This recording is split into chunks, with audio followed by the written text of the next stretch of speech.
President Barack Obama praised the return of a, quote, reborn General Motors to the U.S. stock market.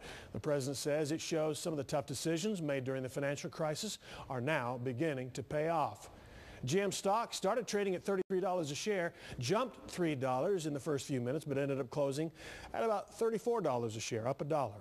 Fox 4 Sean RABB looks at GM's comeback. Sean. And that's exactly what it is, Steve Eager. But even with today's initial stock sale, taxpayers are still about $10 billion in the red for bailing out General Motors.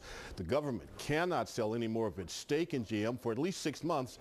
And in order to break even, the remaining shares must sell for about $51. Still, it's a significant day for General Motors.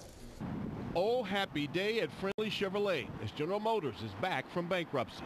I can't tell you how excited that we are that General Motors is finally back on par with the other world-class manufacturers in the world. And revving its engine as it returns to Wall Street. If a company is really in distress, and in 2009 GM was begging the government for money. If they're really in distress, bankruptcy is a viable option for them. Francis Smith, president of the Association of Bankruptcy Attorneys, says this was right for GM.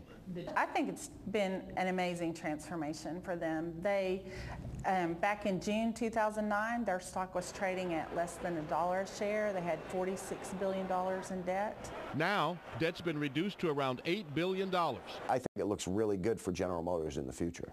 Nino Parco consults dealerships nationwide. He says being leaner makes GM better.